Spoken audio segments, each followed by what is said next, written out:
What's up, people? This is going to be our first Sunday night stream, and we're starting this one at 9 o'clock. I may move it to 8 o'clock, depending on how people feel about that.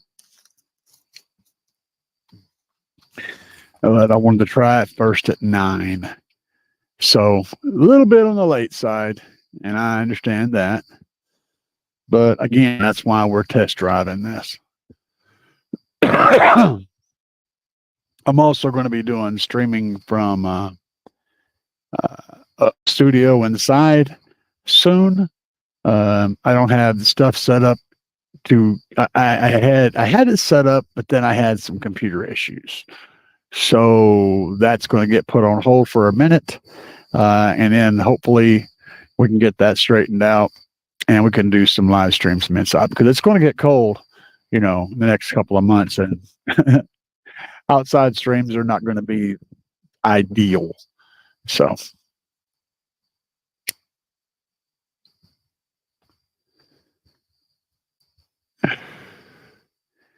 Hopefully we'll get some people in here shortly.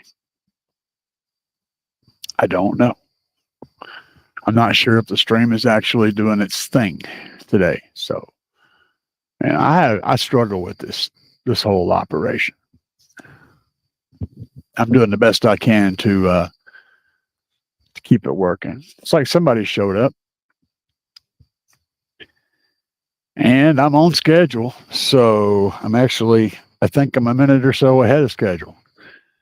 What's up, people?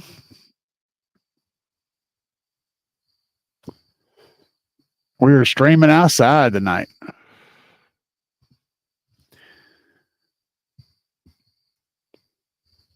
Y'all start me off with questions because, I'm clueless when I get started.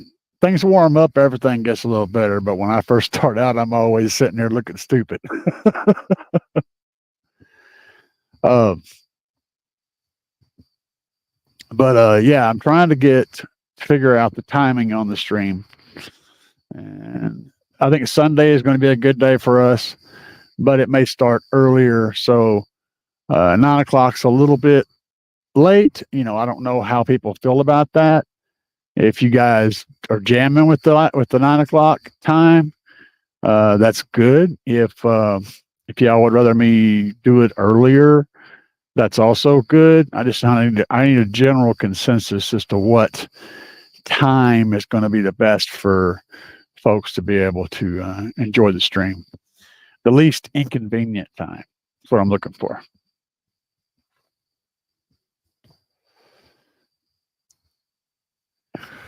Somebody use that chat function so I can make sure it's working.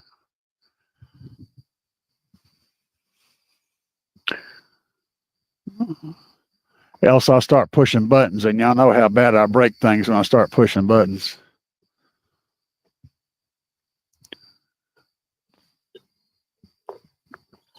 Oh, good times all around. Sweet tea, baby. Had tacos last night. Yeah, birthday, man. Yesterday's my birthday. 54 years old. What's up, Bobby B? I'm glad somebody popped into the comment section. It's nice to see you this fine evening. Yeah, I was saying that I'm not sure how the 9 o'clock timing is going to work for everybody. So if an earlier time is better, then, that's a thing. But right now, and thank you for the happy birthday, man. If the timing is bad, if it's if I need to change it up, you guys let me know. Thank you, Bobby B. So y'all know the moderator's in the house. If you get live, he's going to throw you out. We'll get rolling here in a minute. People will start slowly trickling in. Most of us old base heads, we don't move. These old base heads don't move all that quick, We just roll hard. I'm going to be trying to do some streams off of the set inside. I'm working on getting that worked out. I had everything kind of set up, and then the computer failed to computer, and it just straight up won't come on. And it worked fine earlier today. Worked fine last night. I did a private stream to see if it was going to work, and it worked. Everything worked. It all works fine. And I went to turn it on, and nothing. So, and that was like an hour ago. So I've been banging my head against the wall trying to get that sorted out. And finally, I said, okay, we'll do it this way because I know this will work, and then I'll sort out the why tomorrow. But you guys check out what I did back here. If y'all hadn't noticed already. Yes, the computer stopped computing. That's what I said. So a little bit of an update back here. I made this cool plaque. I've actually got the base head thing from GP from Tyler. And it's 3-dimensional. It's about a 1/2 inch thick and it mounts up here. And then one of my repurposed one of my old pieces of wood and my old cutters and made a kind of nice little cool, kind of a Fred Sanford and Son kind of a thing. It's what I got in my brain, And let's see here. And I also changed out the mids and highs amp. That's this guy. The reason I changed out the mids and highs amp was because the JL started doing weird stuff on channel 3, and it played fine, perfectly great, and then it just wouldn't come on at all. And later on it might come on again and play. It might play all day, and then it might not play at all day. It's kind of random. So there's a loose connection or something in there. It's probably just a minor fix. But I had to pull it so I can get something that's and I got Old Faithful here, my AD 600.4 handling all the mids and highs, and it's actually getting down. I had it playing my sub, my little sub, my front sub. I had it hooked up to that. So I moved it away from that duty, and I shifted my Memphis 1000D up there for sub duty. So now the sub's got some power. What's up, Jason? Good evening. So, and the balance is actually really good. I was missing that Memphis 1000 watt Memphis in there because it really supports that front sub well. Even though that little 20-year-old JL Audio 1010 W2V2 is what it is rated for like, I don't know, 300 watts or something like that. I'm giving it about 600 watts, and it just don't care. It just don't care. I've been rocking the crap out of it. Phenomenal little subwoofer, man. So, Jason, we are doing good. I am trying to get a consensus on how people feel about the time frame, whether or not 8 p.m. is a good time, or whether 9 p.m. is a good time, or whether 7 p.m. is a good time. But we're going to do it on Sunday. I like the Sunday idea.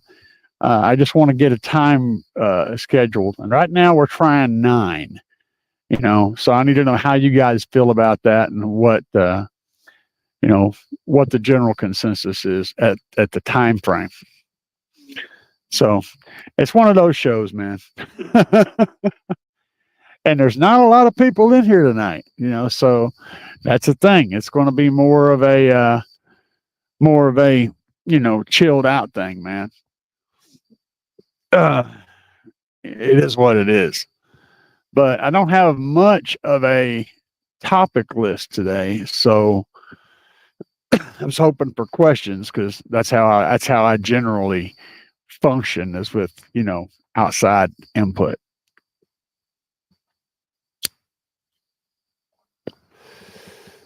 and I do like having lives.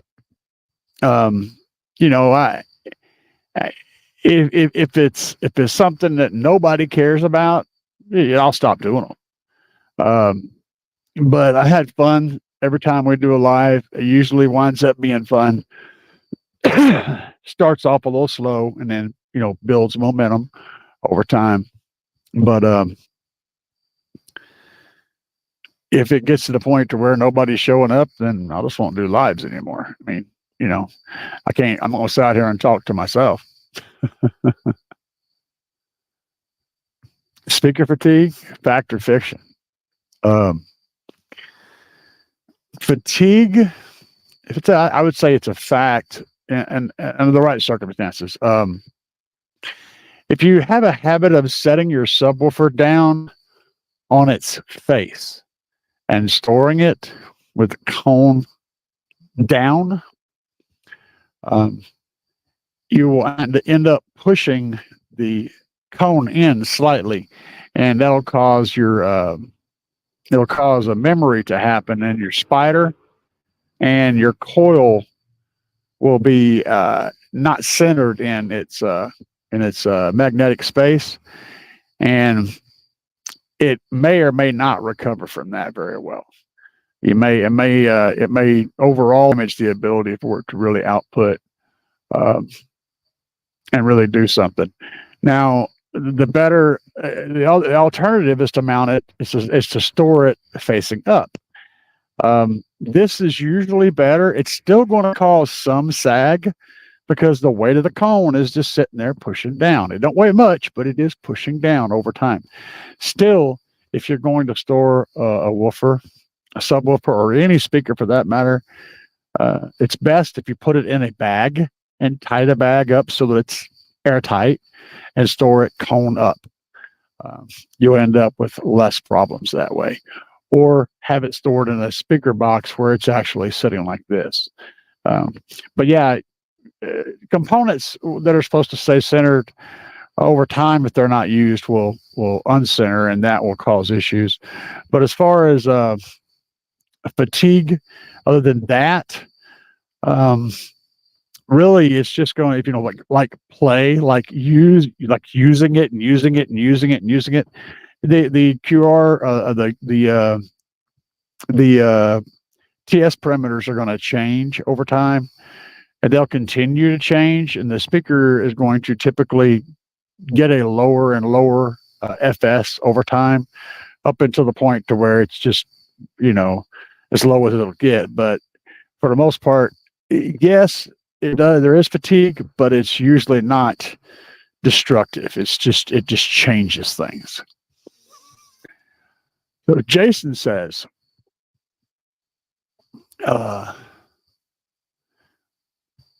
we'll get to that then. Jason says, once I get moved to Tennessee, I'm going to get a lot more active with car audio on my channel. Cool beans. Let's see here. And Bobby was referring to, you're talking about like ear fatigue. Is that, you know, like on a biological level? Is that what you mean? Like ear fatigue? And you can absolutely get that, but it usually comes from listening very intently and studying to try to tune something where you're really paying close attention, and your ear does get tired. But as far as fatigue goes, oh man, it just gets hot and cools off. So hopefully I answered your question in the midst of all that craziness that I just said. Yeah.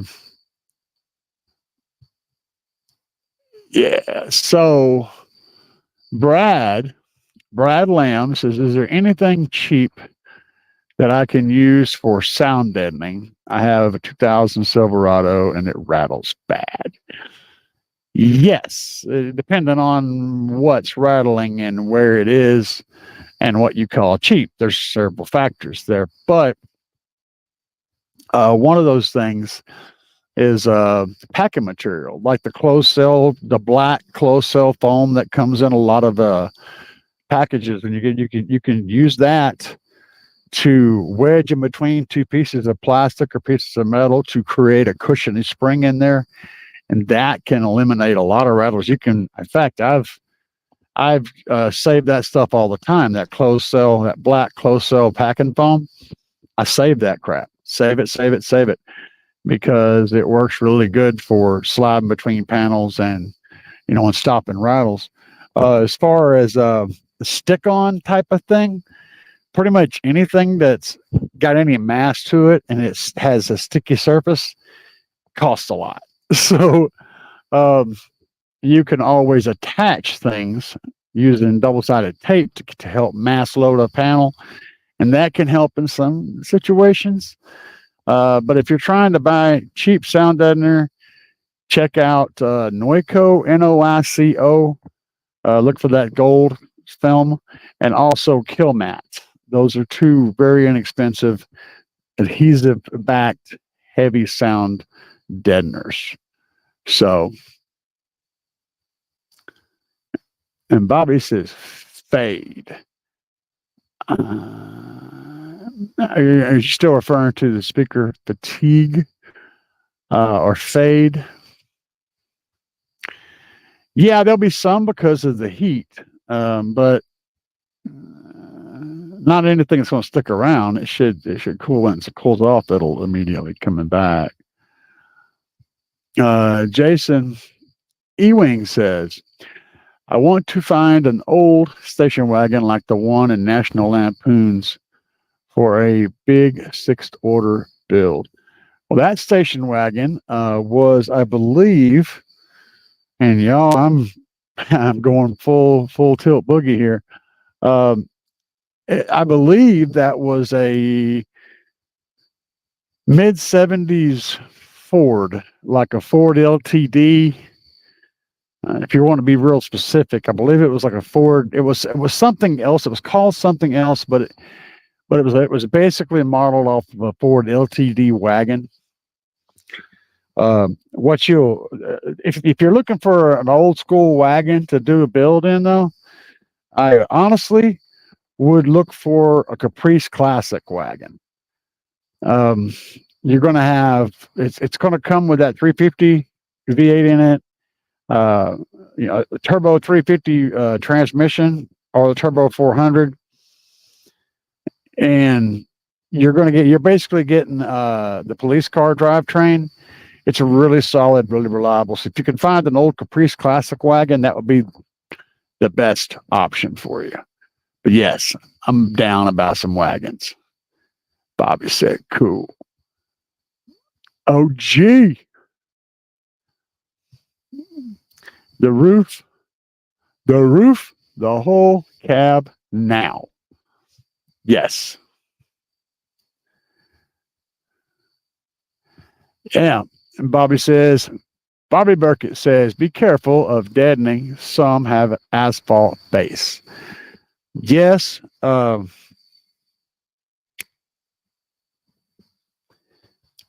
that was more true about 10 years ago than it is now. It's not nearly as much of a problem anymore.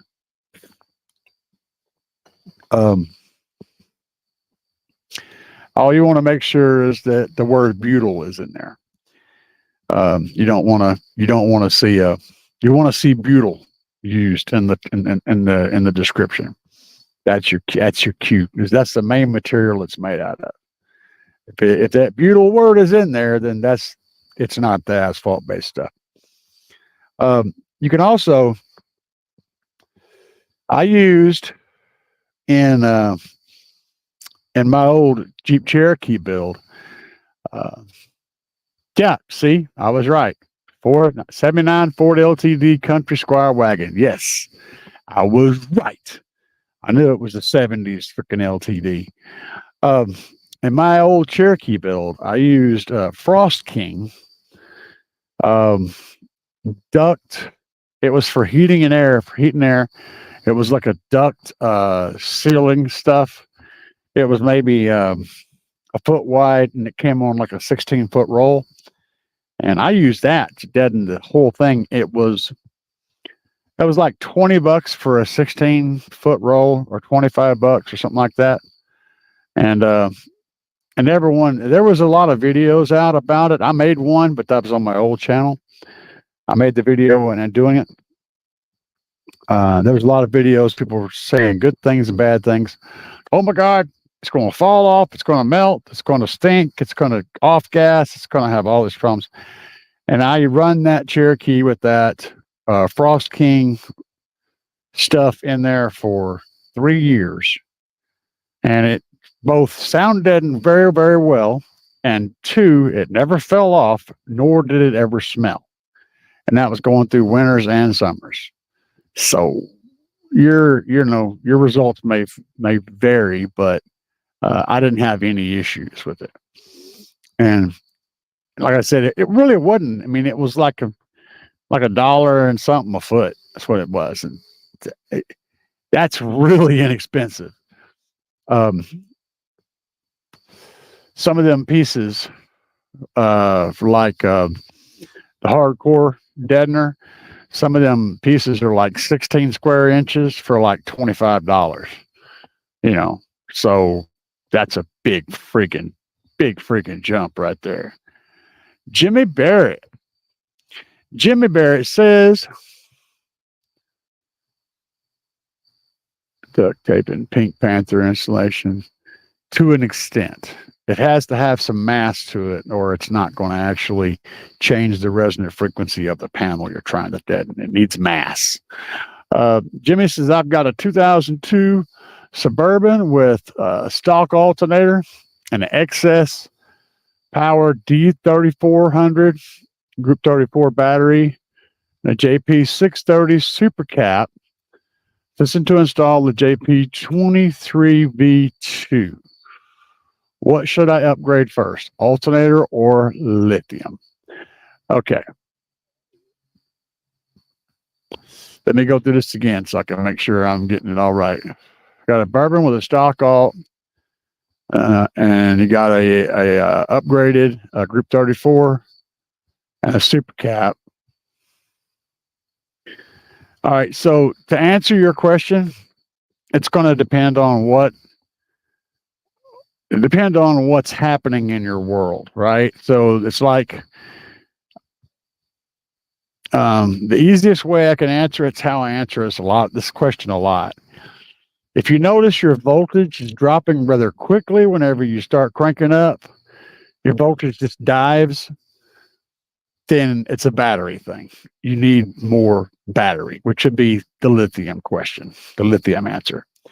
But if you notice that your voltage is holding pretty good and just slowly over time drops, maybe like, a minute or two in, it starts to dip down and it keeps dipping a little lower, that's an alternator upgrade. So wait until you get it all in there and see which one of those conditions that you're experiencing. And then based on that result will determine which direction you should go. I mean, you could always throw money in it, but if you're wanting to do it with some, scientific backup on it, then yeah, see which way your voltage. If voltage falls fast, you need more battery. If the voltage falls slow, you need more alternator. That's my opinion. And Brad was asking about the cheapest of the cheap sound deadening. So would duct taping Pink Panther insulation up work? No. That would it would stop temperature swing from one side to the other. It would affect the outside sound coming in and the inside sound going out to some degree, but it would not handle rattles at all. What you need to stop rattles is either stuffing something between something and something else, or loading it up with mass so that you change the frequency. Just like on a bass guitar string or a guitar string, the bigger string vibrates slower. If you want a little string to not vibrate at high frequencies, you put more mass on it and it becomes a big string, and it won't want to do that. That's the whole point, is making the frequency that thing wants to vibrate lower. so that it's lower. The frequency is lower than the frequencies that you're playing inside the car. That's the idea. And yep. Bobby B said it'll help you stay warm, and it will. The whole idea of insulation is to trap air is the key for that. Air is everything. You want to trap air in a space because air does move temperature, but it takes a while for it to happen. So if you've got an air gap in between two hard surfaces or two solid surfaces, the temperature takes a while to get through that airspace and then heat up that other piece so that that temperature change can move to the other side.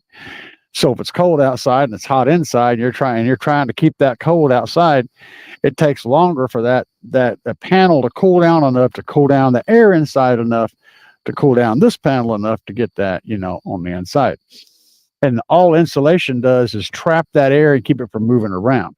Because if you got just an airspace in between a sheetrock and plywood, as long as the air doesn't move at all, it's still going to work as insulation. But the problem is the air does move, and as it thermally moves, whenever it heats up, it moves up, and then all that convection happens, and so the insulation traps that air into a space and keeps it still, and that's what causes the effect of blocking the temperature change. And I went completely down a different hole there, but needless to say, it doesn't work really well for sound. It does stop sound for some, though. It stops it from coming through the wall. Same way it stops temperature change. As you move that sound wave through the wall, whenever that sound wave is hitting those different restrictions, it's going to dampen that sound wave. But it ain't going to help with rattles. Anybody got any more questions? Because I'm all about answering questions. This is what I do. This is what this is all about. Pull out car audio stuff. If you've got questions about how to do something on the super cheap, I'm usually pretty good at figuring that out, or at least pointing you down a trail where you will find the morsels that you're looking for. Don't be afraid to do crazy things. Some of the best sounding builds I've ever experienced were done with speakers that were completely unconventional. I've heard home stereo speakers in cars, and had them sound crazy good, So it's always about experimentation. So CLWDX has no vowels in his name. Yeah, when it comes to AGM batteries, if I have a 50 amp hour under the hood and a 100 amp hour battery in the back with an isolator separating the two, do the amp hours still add together? While the vehicle's running, they act as one battery. While that battery isolator is no longer isolating because the vehicle's on, and they act as one battery. It's going to be the same. Yeah, and amp hour isn't really as big as C rating. How much power can you get out of it at one time? How much power can you shove into it at one time? That's the real barrier. That the thing that makes a battery good for car audio is its ability to give you power quickly and to take a charge very quickly. That's what separates a car audio battery from a normal battery. They both have the same amp hours. They both have the same amount of storage. They both have the same shape. They both have the same voltage. All those things are the same, but the differences are how fast can you put power into it and how fast can you pull power out. That's why an AGM is better than the flooded lead acid. That's why lithium is better than AGM, is because not because it can store more power, but because you can put it in fast and you can take it out fast. That's the hardest part about a battery. That's why capacitors are better than both of those, except for you still need that storage to be able to keep up with it. So it's give and takes. And right now, lithium is really your best bet. And Trunk Thunder lithium is the jam. That's what I'm running. I've had real good luck with that. That's my battery down there. That's the only battery that's running the stereo system. I do have a super cap over here, and I have it on a battery isolator, which you can see probably right there. So I isolate my super cap, so whenever the engine's turned off, it's disconnected from the system completely. But yes, while the engine's running, while that isolator is no longer isolating, it is 100%. They share everything. Bobby says, stripper pole, yay or nay? If you're trying to make pressure, if you're trying to play lows, these are two important questions. If you're trying to play big lows and you're trying to make pressure, a stripper pole is pretty much a thing, because in your pressure vessel, which is your car, you've got this hot dog cylindrical shaped thing, right? And it's mostly square, but it also kind of is symmetrical from front to back, right? But at the windshield point where your glass comes up and meets your roof, there's this angle. And that angle will be doing this, okay? This is how windshields break, right here. The windshield is bowing like this, and the roof is bowing, and it's doing this, all right?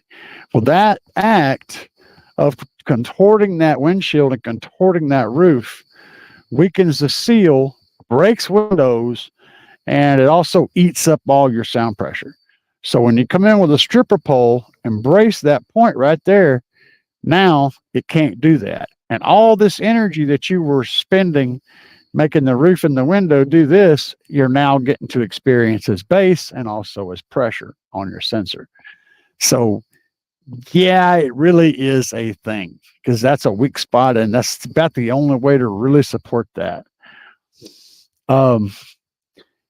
Jimmy Barnett. If I upgraded to a lithium, do you know I could charge it with an RC hobby charger? My charger can charge up to 50 amps, up to 22 volts. Yes. The difference between charging lithium and charging AGM is really just the voltage that it peaks out at. So if you've got a power supply that can apply DC voltage, you can absolutely charge a lithium battery with that power supply. Just be sure that you're not sending higher voltage to it than it's supposed to take, and do your research. Do your homework on the cells that you're going to be using. Make sure you know for sure what their maximum is, what they like, and all those things. And that's the voltage that you want to use. If you overcharge, if you overvolt them, you can cause a fire. So fire is bad. Unplanned fire is bad. So be sure you know what voltage to charge at. But you can absolutely charge with a hobby charger, with a, whatever. In fact, most people charge lithium with a DC power supply. That's what they use. It's they buy a DC power supply and they use that to charge lithium. Having said that, you can buy AGM lithium chargers. I have one right there in my shed that charges lithium or AGM, and the only difference is what voltage it tries to charge it up to and what voltage it uses to charge. So if I have it set for lithium, it'll charge at a slightly higher voltage, and it won't stop charging until it reaches a slightly higher voltage. So yeah, the answer to your question is yes, but do your homework. Know what you're doing.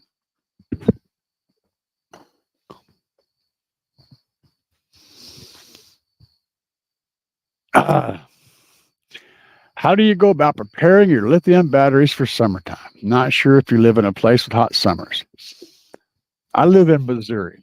Missouri has yes to all weather. We get some nasty cold winters sometimes, and we get some 105, 110 degree Um, you know, most lithium likes to be, it likes it best if the temperature is comfortable for you. So whatever temperature you are experiencing that you want to keep your body at, lithium likes that temperature. The easiest way to handle that, it doesn't, heat usually doesn't cause a big issue because it has to get so freaking hot to start causing issues that you don't want to be in it.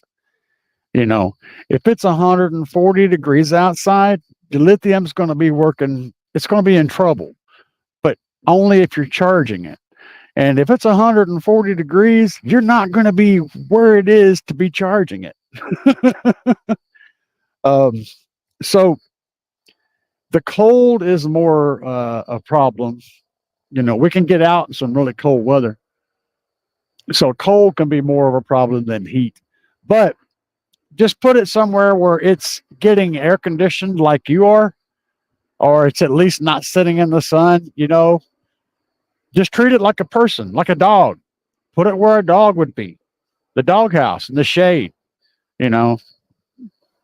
Don't leave it sitting, you know, in a greenhouse in the middle of the Sahara Desert in direct sunlight all day long, and then try to charge it while it's doing that. That's all you have to worry about. Mainly worry about cold, not so much heat. So, not really a massive problem. Hopefully that answered your question. I will say this though: don't use lithium under the hood of your car because it gets hot up under there, hot enough to cause issues. Now I know there's some guys out there that make lithium for under the hood. I still ain't going to use it under the hood.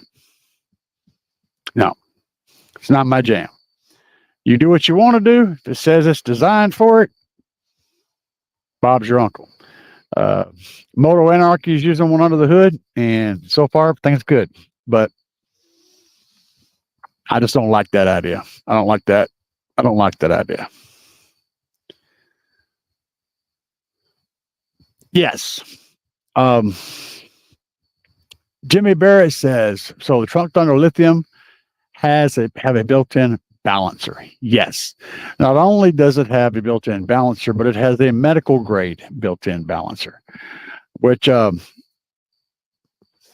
if you don't know, we'll give you a little crash course on a medical grade. So you've seen the nurse roll in that thing on the wheels. It has the machines on it. May have an oxygen thing or some other thing.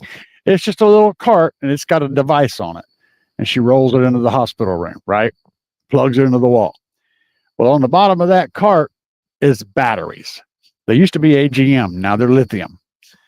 And that battery bank down there is how that cart keeps power whenever the power turns off. So if you move a patient from one room to the other, that device has power the whole time. If the hospital power goes off for somehow or another, it still has power. It has its own power supply. And in that power supply, in that battery bank, there is a balancer in there that balances those cells. It's a much more expensive and exact balancer than most of the balancers out there. So medical grade balancers will maintain a lot more accurate voltage on the cells and do a better job of taking care of the batteries. And that's what Trunk Thunder Lithium runs. And that's what Brandon puts in every pack he builds, a medical grade balancer. And by the way, if you're looking for a really good uninterruptible power supply, those hospitals, whenever the batteries start getting weak, they get rid of the whole thing. You can get that set up, take the batteries out, put new batteries in it, and you've got a power supply, a UPS that's better than anything else on the market to plug your computer or whatever into for your house. So if the power goes out, it keeps going. Because that cart's got a power conditioner built into it, a UPS built into it. It's a really nice bunch of kit, and they throw it away. It literally goes in the dumpster. All it needs is a new battery.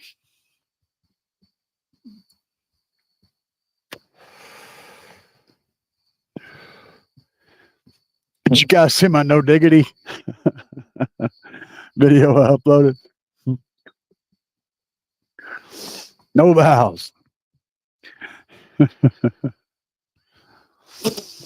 All right. All right. All right. All right. All right. This is a good question. No valves. I have no idea how to pronounce that. Says, what brand of power wire do I personally use in my vehicle and how many runs? Okay. So let me preface this by saying I bought my inventory that I use to run my vehicle through several years.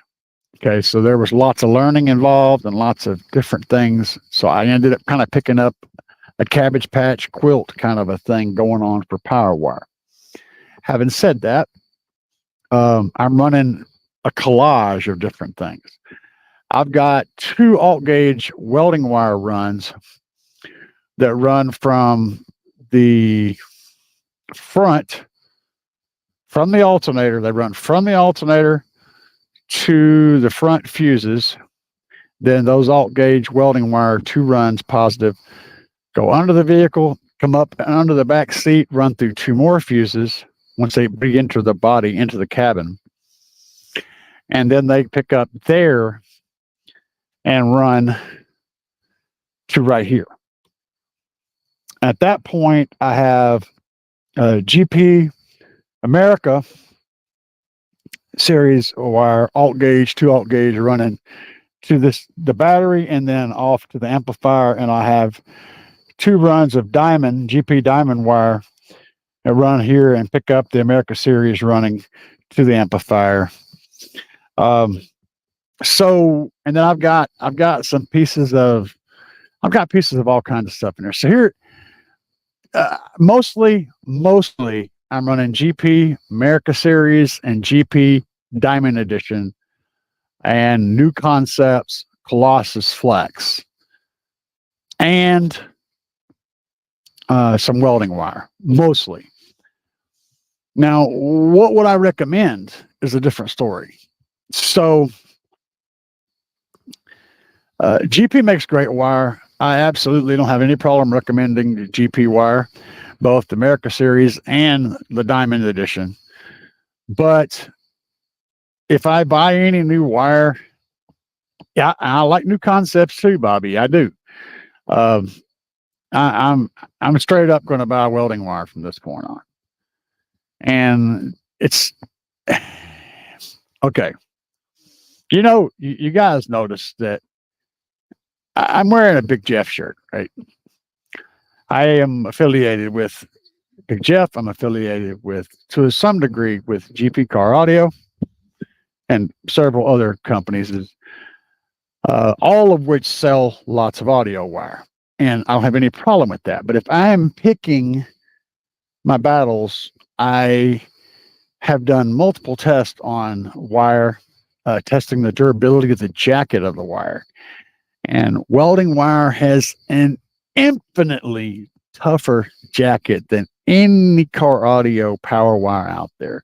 And the jacket is the point of failure. So yeah, if I'm gonna buy a new wire, it's I'm really leaning hard towards spine straight welding wire.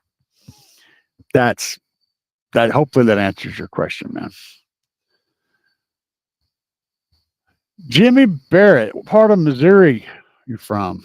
If close enough, you should come to Waking the Dead. I'm going to come to Waking the Dead. I'm planning on being there. I'm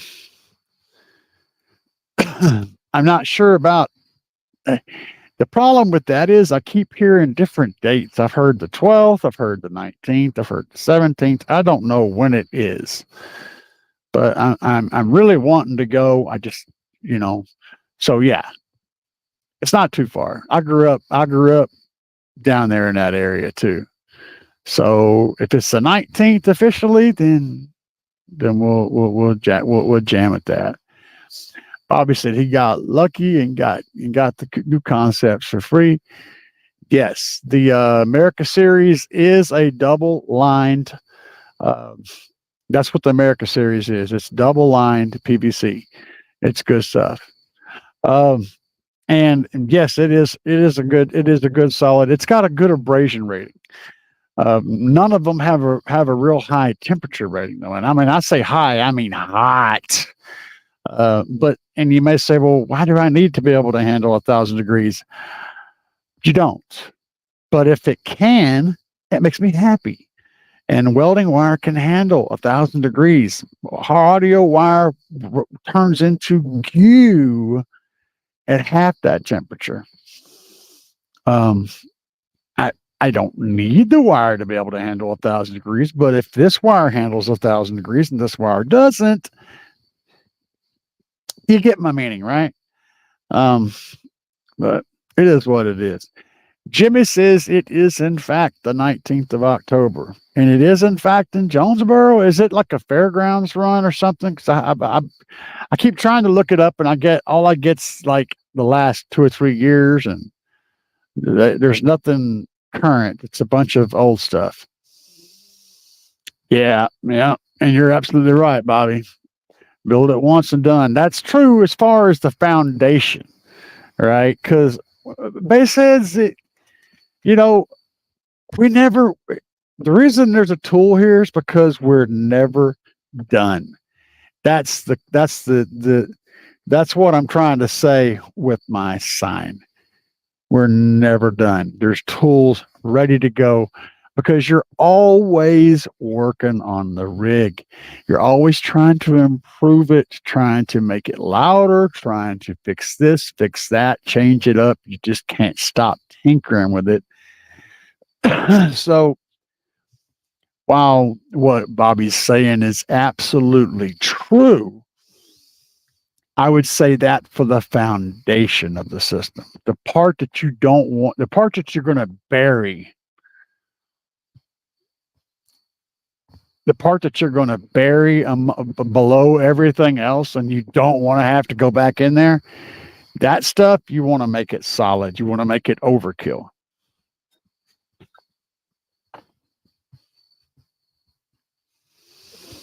So Jimmy says it's at First National Bank Arena.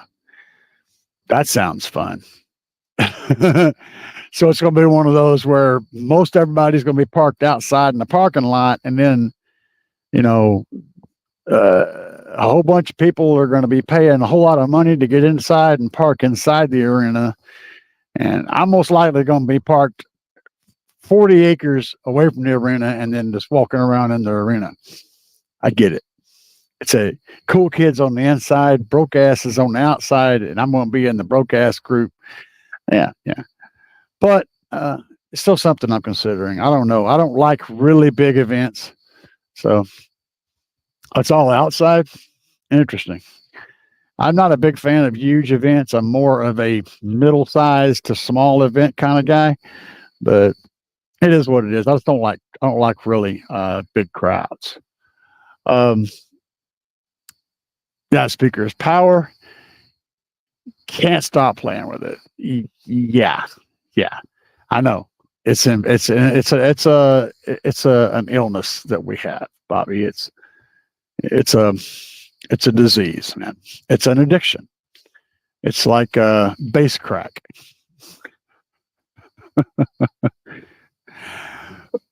Cool beans, all outside.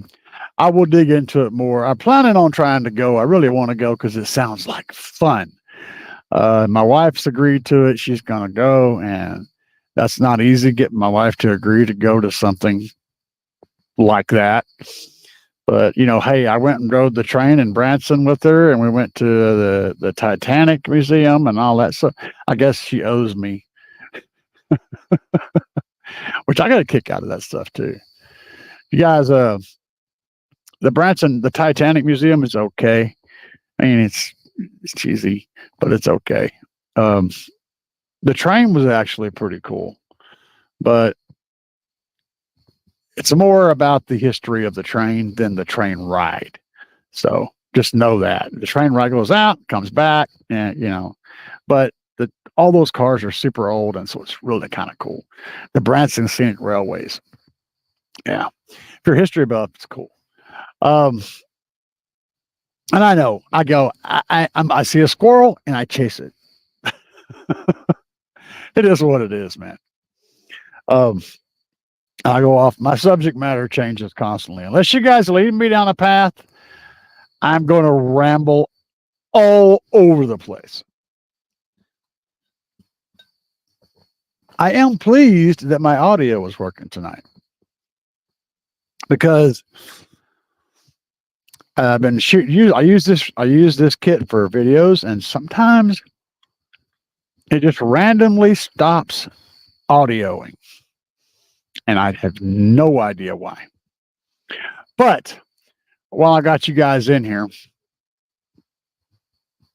oh, that'll be cool.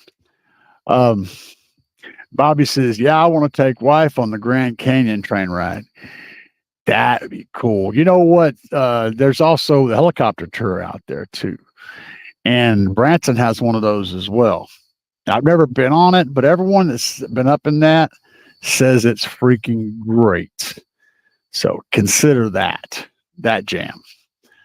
The question I want to ask you guys is about the stream timing. We're liking the Sunday idea. It seems to be a good logical choice. The question is, what do you guys feel about the time? See, I'm doing 9 p.m. Central was what this one come on. But I'm considering doing it at 8 and considering doing it at 7. Are you guys? How do y'all feel about the time of the stream? So Bobby says, "Yep, can't get her in a helicopter." Man, you just gotta put some ice cream in there. Ice cream. I've never met a woman that didn't just go like a magnet when it comes to ice cream. Dude, I can bring home ice cream and I don't care what's going on. And you can even bring home any flavor. It don't matter. There's any kind of ice cream and your wife's like, ice cream? And their brain just turns off. Ice cream always works. Just put ice cream in the helicopter, say, "Get in, it's in there." She'll jump right on in there, baby.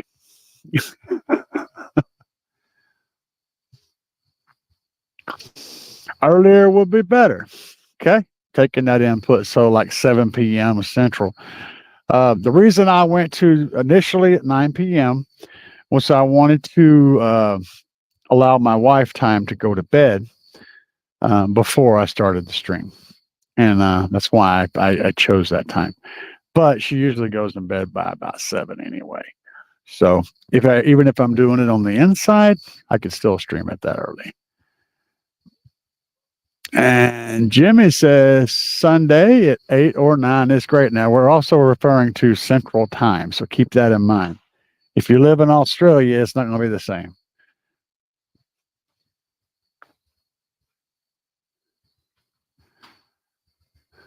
Sorry. There's noises.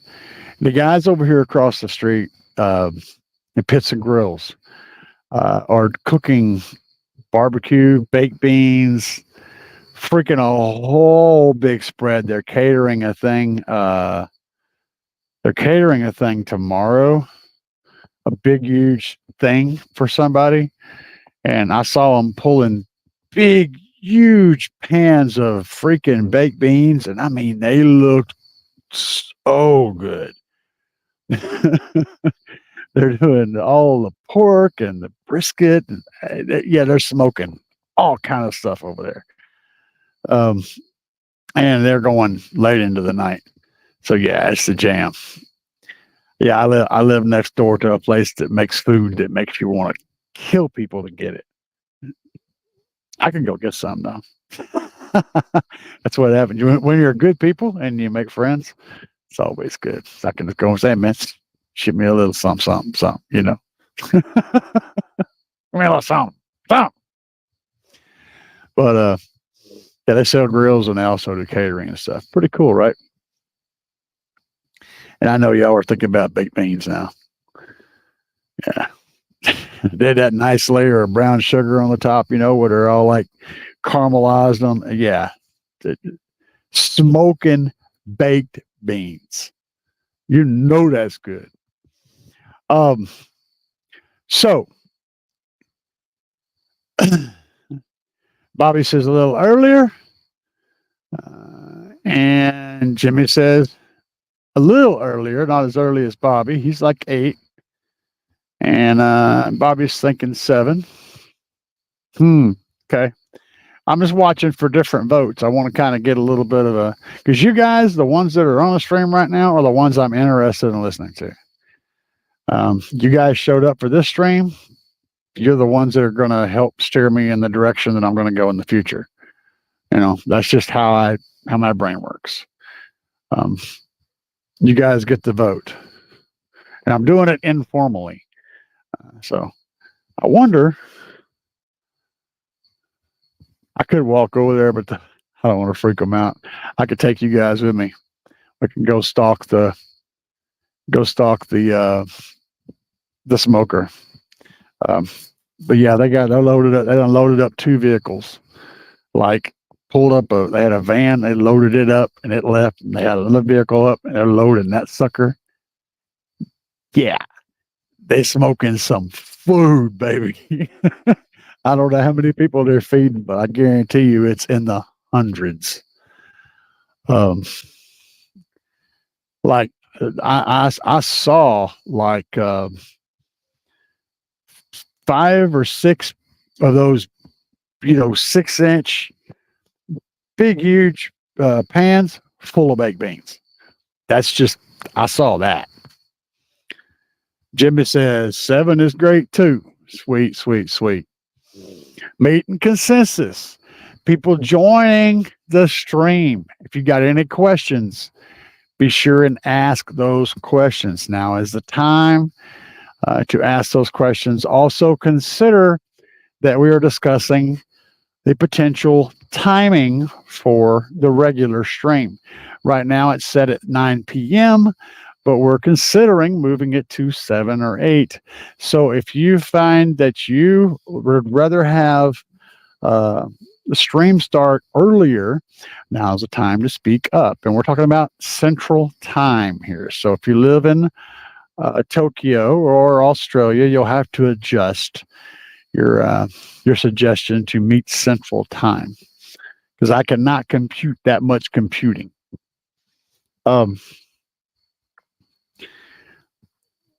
We do talk about all sorts of car audio stuff, occasionally barbecue, occasionally all kinds of stuff. Yeah, we go all over the place. What am I working on? I like your name, bro. Let me show you something. Check it out.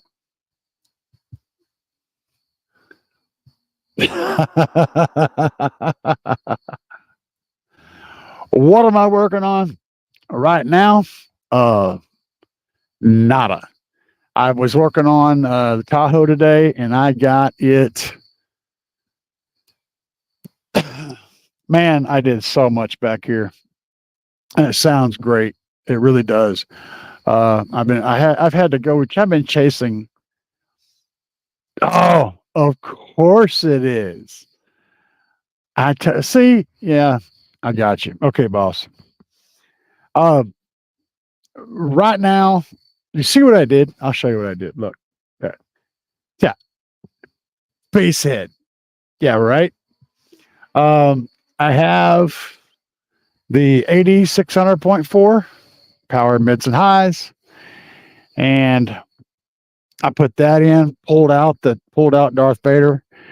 I've got the Memphis back, the Memphis 1000.1 back, playing the subwoofer for the front stage. So I got some more on it. Oh yeah, you probably can't see that, but there's a camera up here.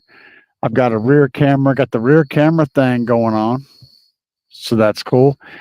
And I'll get to you, Johnny, here in just a second. So yeah, I've done some stuff. I'm gonna be up there tomorrow. I gotta get a couple of things. Got a couple of things to attend to, so I'll be up there tomorrow and I'll show you. Johnny Cash Says, do you recommend any 6x9 components? Recently bought the Def-Bond 6.5s on your recommendation. They are amazing. Yeah, the 60s. Those things are great. 6x9 components.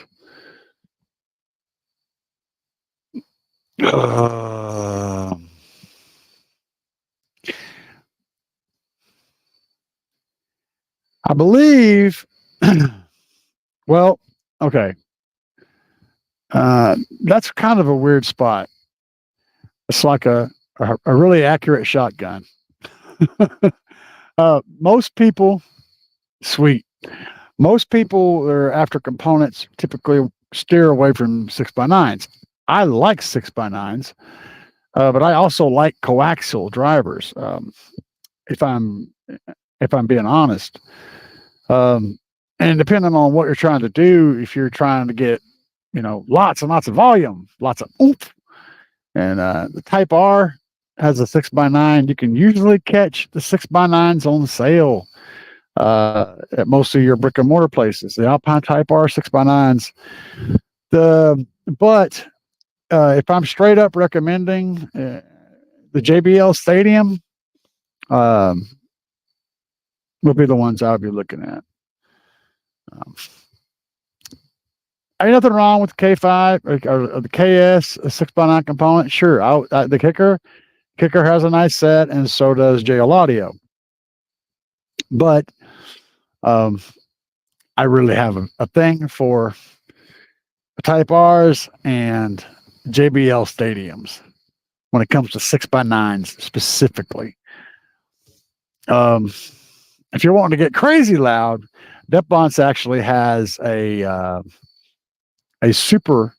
Pro Audio 6x9 with a tweeter, and they're no joke. They get down, but the sound quality isn't as good as it would be with something else. You suffer a little bit on sound quality, but you get lots of volume. So yeah, I'd say JBL Stadiums, Alpine Type R's, and Bobby's recommendation, the KS 6x9 components. And they are good. They're great drivers. Good deal, boss. So yeah, if you're wanting 6x9s to play the lows to get down a little bit, honestly, the JBL Stadium is the best for that particular task. They play lows really good. They have a nice kind of a scooped sound signature. The Alpines have a little more peak towards the 2000 hertz and up, a little more peaky up there. The JLs also kind of have that scoop, but they're not as good in the low department. And I don't have any personal experience with the kicker. I know what I've heard and read. A good balanced driver. But if you like the lows, man, the JBLs. And Bobby says the Hertz Millie 6x9 components. Can't go wrong with that. But when I'm making recommendations, my friend, this is my thing. When I'm making a recommendation, I'm straight up recommending stuff that I've either personally heard, personally tried to destroy, installed, stuff I've had my hands on and my ears on. I can make a lot of recommendations based on what I hear from my friends and people that I trust, but when you're asking me, I try to give information based on my experience with it. So that's just my thing.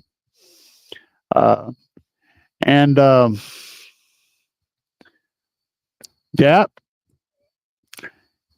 Wiz says Platinum Series DB drive 6x9, not components, but sound beautiful for a decent price. I agree with that, man. I agree with that 100%. Johnny says, Roger, thanks, Hoss. Yes, going for the lows and mids. The front doors are screaming.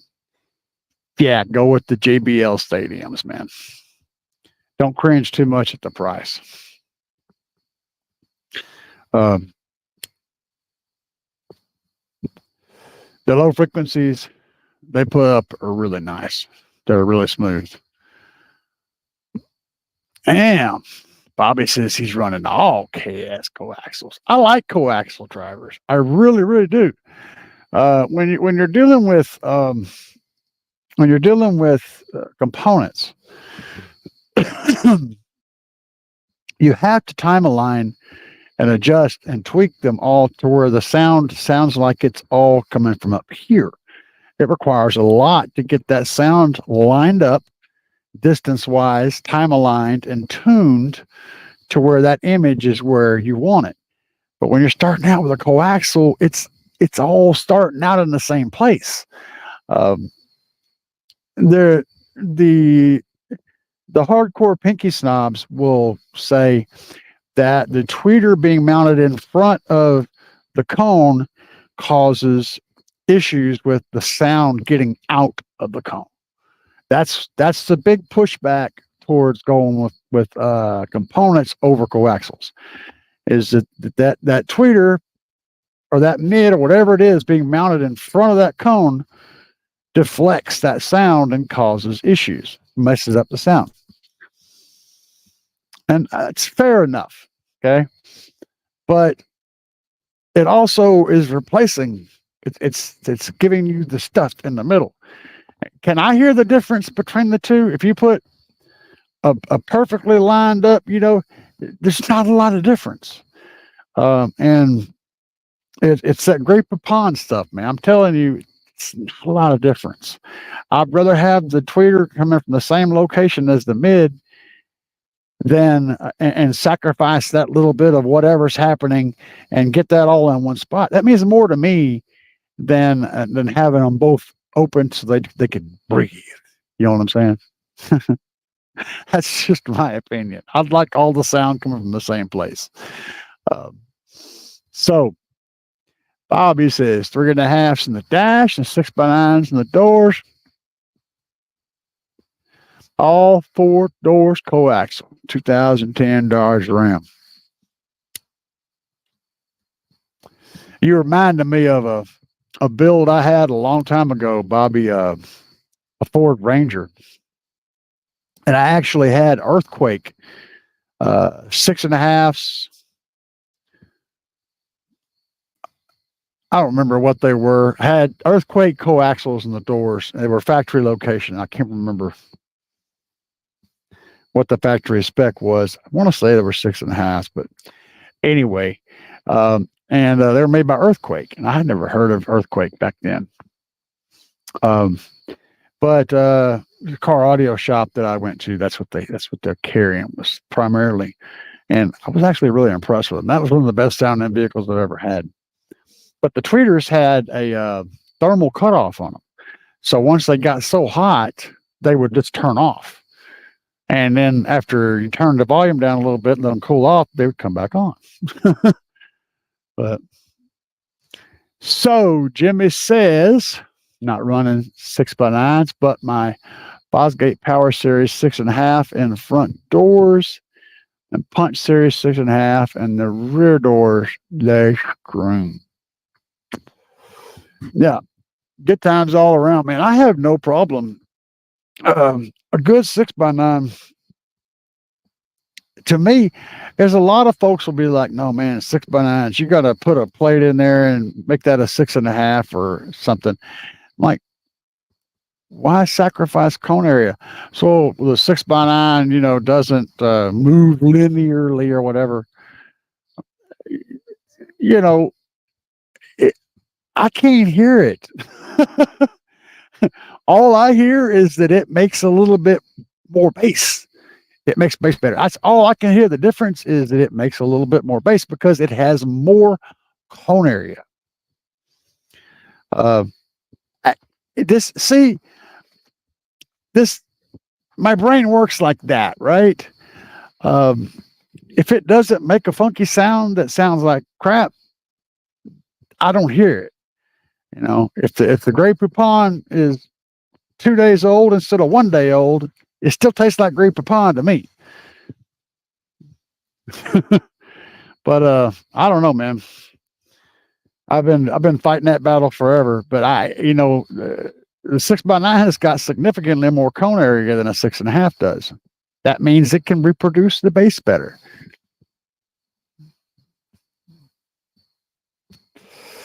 But I have lots of friends and acquaintances that will scream off the top of the mountain that 6x9s are hot garbage and you need to make it a 6.5. I say run what you brung, baby. You know, I've heard sub walls of 6.5s that were just slamming. I mean, well, not 6.5s, but 6x9s, 6x9 sub walls. We used to do them in the back deck of cars, man. You know, like 6 across the back deck, line them up, 6x9s. 6x9 was the biggest speaker you could get back in the day. So we just went with a lot of them. And they did sound like hot garbage, which is probably why a lot of people have a bad taste in their mouth from 6x9s, is because they got that bad experience back in the, you know, in the 80s, the late 80s and early 90s, when they basically were trash. But the shape does not make the speaker. The manufacturer makes the speaker. Not the name, not the brand, the manufacturer. And you can, and no matter where you make it, you can make it in China, you can make it in Indonesia, you can make it in the United States, you can make it in Panama, you can make it in Alaska. It doesn't matter where it's made. It doesn't matter what nationality the people are that make it. It matters how they make it, how they QC it, how they put it together, and the design of the system. That's what you're looking for. So quality control, good design, you know, and good construction, that can come from any hands in any place in the world. Misconceptions. Most everything in the United States right now comes from China. Like everything comes from China. Cruise ships all come from China. Most of the big ships out in the water that move freight across the ocean, all that shit gets built in China. All the electronics get built in China. All the components for electronics are built in China. China makes like 70% of the medication that you take every day. Everything comes from China. If you don't like Chinese stuff, then you need to stop breathing, stop eating, and don't go to bed, because that probably came from China too. Just sit down in the grass and think about what you did. Rant. Has anybody got any questions for me before I go off chasing another squirrel around the yard? Because that's not looking good. I'm already on my soapbox and everything, man.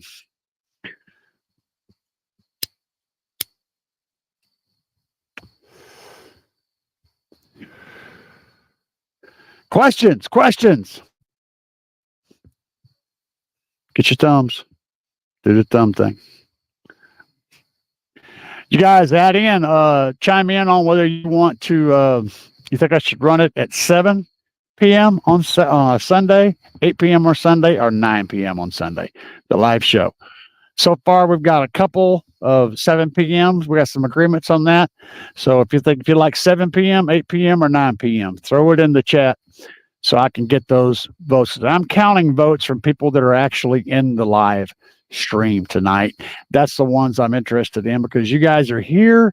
That means your vote counts. You know, I don't want to talk to people that ain't going to be here talking about, oh, you should do this, and then they're not here. So I ain't worried about their opinion. Their opinion sucks. You're here, your opinion means something. Sit and game with a multimeter. Brad says 9 p.m. Oh, he's going for the late. Setting gain with a multimeter. That's not my expertise. I set gain by ear. And I also sometimes I use a small speaker for setting gain. So if you're setting gain to clip, if you take just a little cheap 3-inch speaker, whatever, headphones, it don't matter what you're using. Hook it up to your amplifier like you're going to be playing, your subwoofer. And put around a 400 volt, a really big capacitor. It needs to be something that's at least 100 volts. It needs to have a voltage rating that's high enough that it'll handle the output of your voltage on your amplifier. So like 100, 200 volts is usually good. That capacitor in line with that speaker. Put the speaker up here where you can hear it. Start turning the gain up. When you start hearing the speaker make a noise, it's clipping. Turn it back down. Right? You'll start to hear it. It'll be nothing. Then all of a sudden you'll start hearing. When you start hearing that sound, that's a clip. Back it off a little bit. You're done. Just need a freaking piece of speaker wire, and a capacitor. That's all it takes, man. As soon as that clip starts happening, because that subwoofer amp is not going to produce frequencies high enough to get past that capacitor. What frequency comes out of it that's high enough to get past that capacitor is clip. It's a separate frequency. Okay. And what you're hearing is the bass gets filtered from that speaker by the capacitor. What you're hearing is the clip start coming in. It's very distinct, and your ear will hear it before it'll even show up on a clip meter. So you can determine how dirty you want it. And what I do is I find the bassiest, loudest, bassiest thing that I regularly play. Okay, whatever that is, the thing that hits the hardest, playing the frequencies that I play, I crank it full volume, turn the gain all the way down, crank the head unit full volume, and then I slowly turn that gain up until I'm hearing that clip. I back it back off a little bit, and I'm done. It's that simple. Going into a soft clip because you're not perfect, it's not going to kill you. If you're giving your speakers a chance to rest every once in a while, they're going to be fine, man. A little soft clip ain't going to hurt nothing. The main thing that hurts is when people go deep into clip and then they just ramp on it and let it rip, and that builds up heat and it blows up your stuff. So use common sense. Find the thing that does the highest pressure in your car, the loudest frequencies, the track that's got the loudest rebased music that you listen to, the whatever it is, dubstep, rap, and get that going and just let it rip and get that speaker up there. Turn that gain up until you start to hear the fuzz, and then back it off a little bit, and now you're safe from clipping from that point on. And if you do manage to find something that's got a little bit more snot in it, it's only going to push into it a little bit. It's not going to be a big difference. Then use your ear. You can hear a clip. When your subwoofers clip, you can absolutely hear it. It's a very distinct sound. It's a whole. You got your normal bass sound, and then there's another sound that sounds like it's coming from a mid range. It sounds like a little mid range is trying to play the bass frequency. That's clip. It's very distinct, but that's a hard clip. The little speaker with the filter on it will help you hear it before it gets hard, when it's still just a tiny little bit of fuzz. Hopefully that was helpful. Doing the multimeter thing, that's overcomplicating something that's not hard, man. Besides all that stuff, yeah, most of your stuff's got clip lights on it now. So there's a million tutorials on how to use them. I just find that it's a waste of time. I sit by ear, and I've been running these guys, these 4 Defbonts 302s now for 5 years, and I put way over their rated power on them constantly and demo for hours. So my real world experience is buy good shit, set it by ear, and then treat it like you spent money on it, and you'll be fine.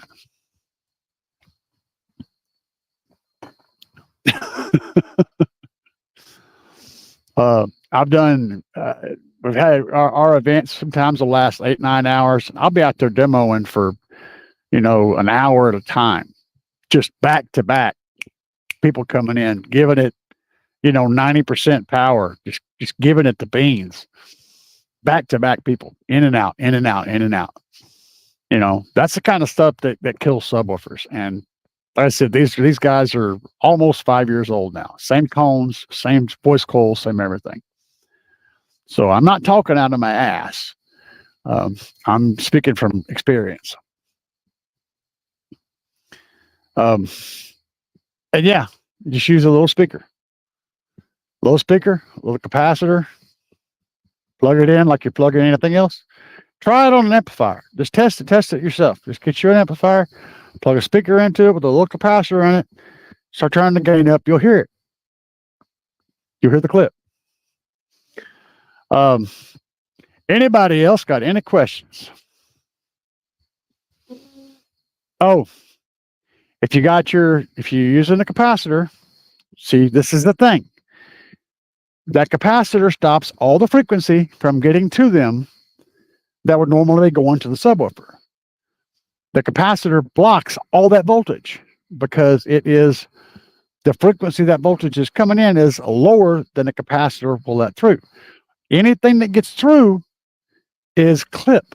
So as soon as that speaker starts to move, you'll hear it. And you can put, 200 volts on the thing. As long as you've got a capacitor that can handle that 200 volt capacitor, you can put as much power as you want on them and it won't blow.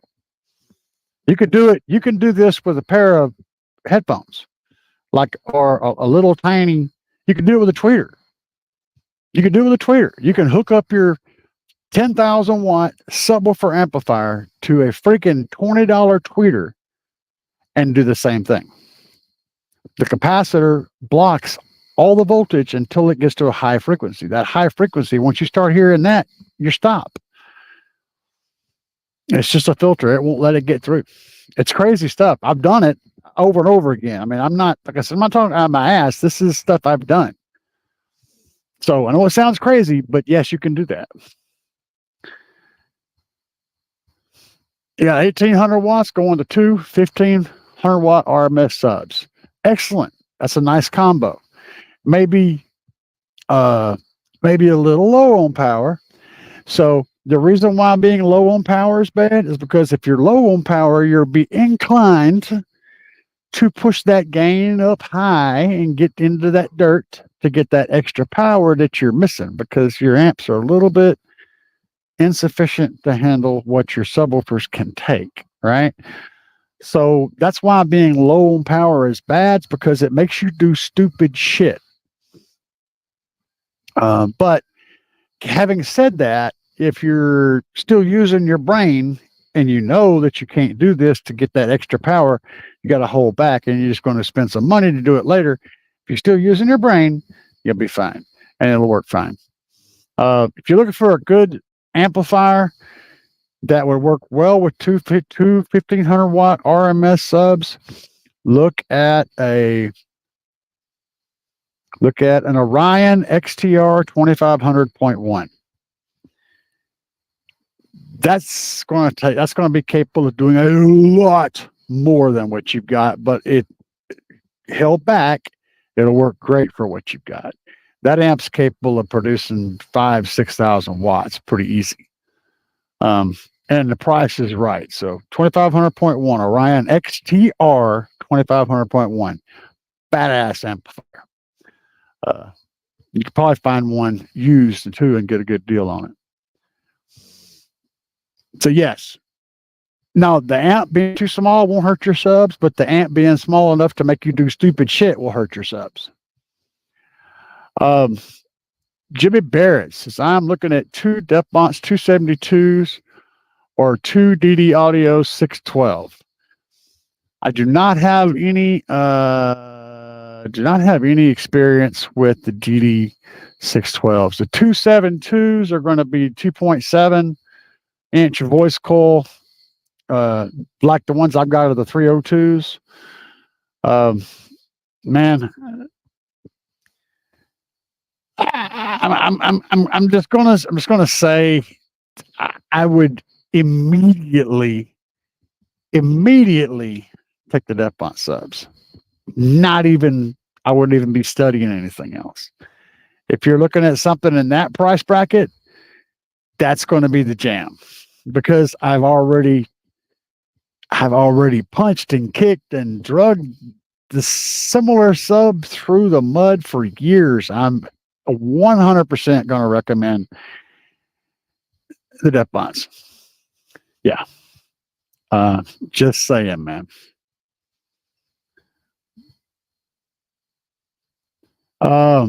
Brad says, I am on a major budget. Meaning you're on a very, very, very tight budget. Keep what you got, treat it right, save up some money, and move into a better equipment as you can. Treat it like it, treat it right. You're obviously wanting to. You're wanting to know how to set your gains properly. Use the sticker method. Learn something, and you'll find that it's very effective. And I know you've got some rattle trap. It can be a half blown, tore up speaker. It got to be anything because all you're waiting for is some sound to come out of it. Once you hear that sound, and you'll know it when you hear it. You'll hear it slip in. That's what you're looking for. So yeah, no problem, brother. And hopefully that helps you out. Poor man's, it's the best way to test. I honestly, it's the best way to listen for a clip. Keep it clean. Take care of stuff. Watch your voltage. That's another thing too. Whenever you're setting your gain, when you're setting your gain, I suggest turn the car off to where you're just running off the battery. Your voltage is down some, because if you're running the car, you got that alternator kicking it up. Let your voltage come down some, and then set your gain that way. Because as your amplifier, if you've got it set at 13.5 volts, 14 volts, whatever, whenever your voltage drops going into your amplifier, it will change the clipping point of the amplifier's output. So it's best to set your gain with the engine off, letting the voltage rest down at battery voltage, and set your gain there. That's gonna clip faster than it will if it's got more voltage. So you want to set it at the point to where it's going to be the weakest. Does that make sense?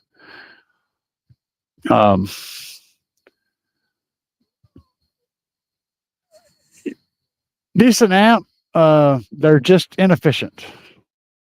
So it takes more power to get the output from Scar's amplifiers. There's nothing inherently wrong with Scar amps. They sound fine. They tend to hold up well. All the stuff. The only downside to their whole amp line is that they're usually pretty inefficient. There's a lot more heat getting made than bass. There's a lot more heat coming out of them. And so you have to put a lot more power into them to get, the same amount out. You want a really efficient amp, try to get a kicker amp. I know that's pricey, but kicker is pretty notorious for making really, really, really efficient subwoofer amplifiers. They're probably one of the best out there at that. One of the most consistently good subwoofer amplifier manufacturers for efficiency. And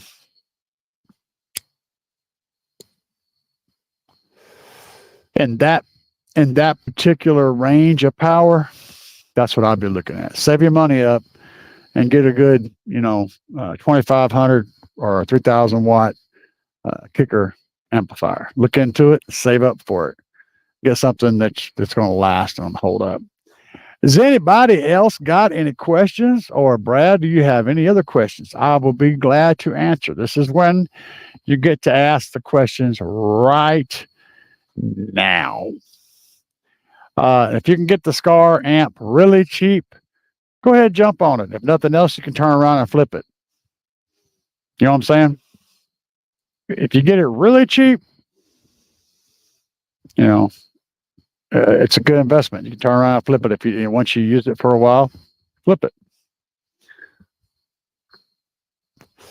That'd be a pretty good amount of power to put on those two speakers too, by the way. As long as you got the electrical, and you probably don't. If I'm guessing, if you're fighting with a budget, you probably don't have the electrical to really get the full power out of that amp.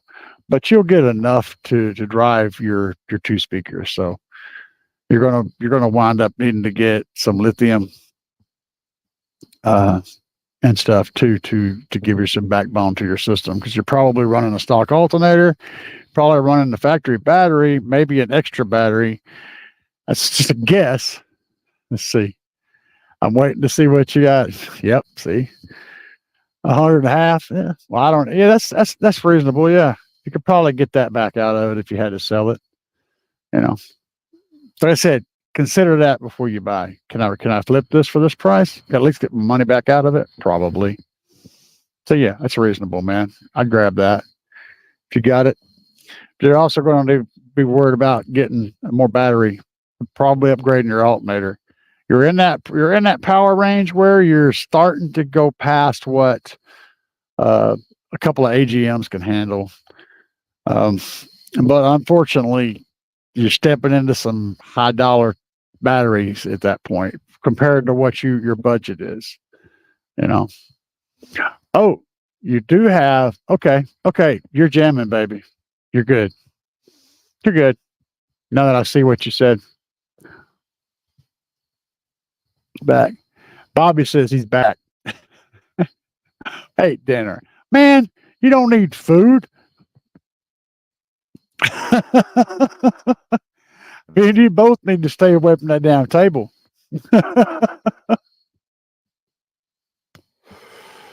I'm doing pretty good though. I got a hamburger helper in the fridge, man, and some leftover tacos. So I'm gonna have tacos and hamburger helper tonight. I'm waiting until I get done with this live cast, and then I'll go in there and get my chow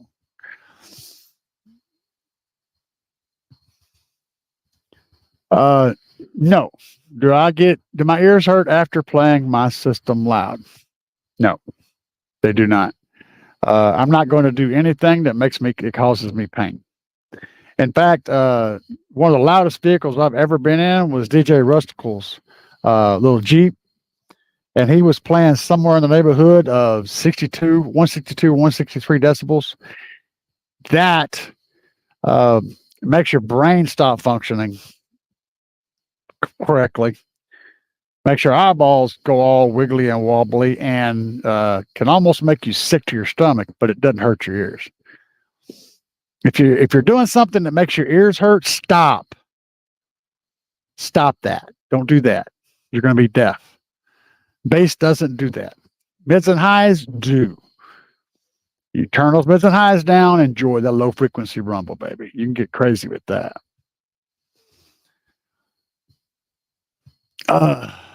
Got electric a while back. Got electric what? What did you get? Oh, your battery, your alternator and your battery. Okay. I caught up now. Took me a second. My brain is old. I turned 54 yesterday. Thank you very much. Thank you very much. I'm still alive, so y'all can all kiss my butt. I'm not dead. Not dying anytime soon. Maybe. But we're still kicking it. You guys, for those of y'all who don't know, for those of y'all who are uninformed, Living Loud with Andy is another great show to find. Look that up. Look up Living Loud with Andy. Just Google it. He does Tuesdays and Fridays. Really entertaining show. Do not miss his show. He does a way better job than I do. And Bobby says, yep, he's keeping it real. See, that's what I'm saying. Get your ass away from that table. Character flawless. Avatar STU 1546 D2 ported box for 2 recommendations, slot or round port. Round, if you can choose. Round port is the more efficient use of port area. It has less surface area. A circle has less surface area per volume than any other shape. That's why everything turns to a circle. Water turns to a circle. Eggs turn to a circle, except that they're tapered. Everything turns into a circle because it always tries to minimize its circumference while maximizing its meat.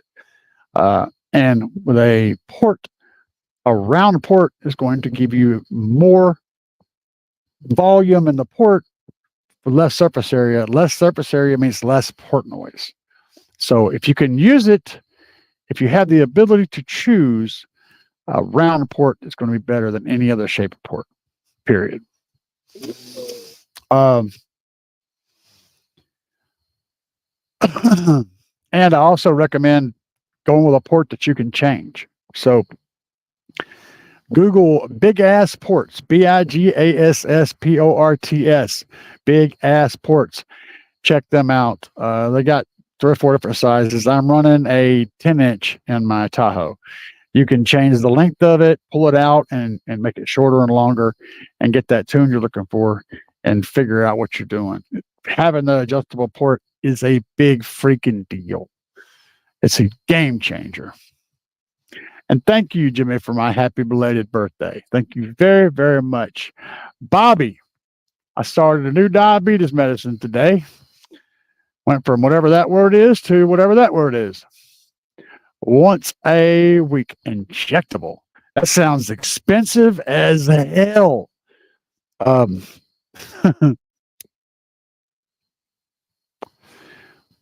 taking a pill. I don't know what it is. And I cut back on the sugar tremendously. And so far, my what's that score? The one that they do once a month. I can't think of what it is, but it was like a 3 the last time, which is really good. So yeah, I'm doing okay. I don't know.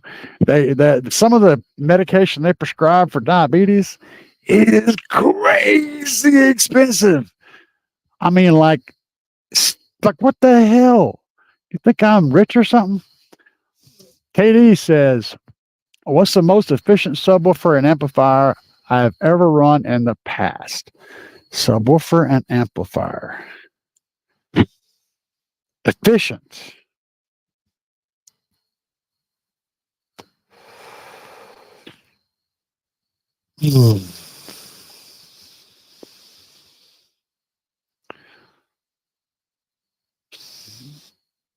Subwoofer and amplifier combo.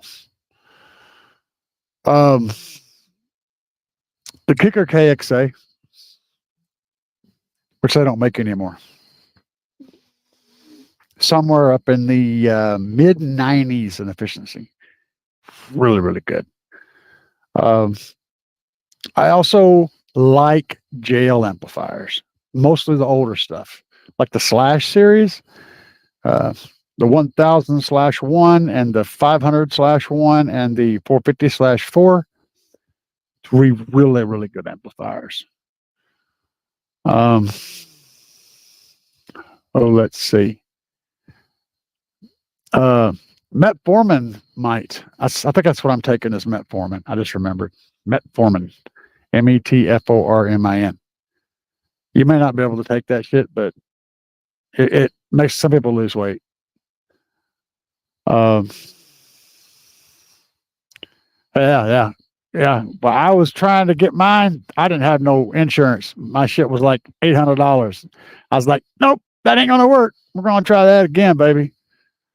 The A1C. Thank you. I couldn't remember the name of that shit. That word again.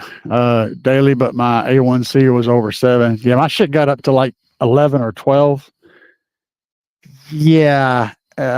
Before I started cancer treatments and stuff, I found it was really freaking stupid high, but now it's down to like a 3.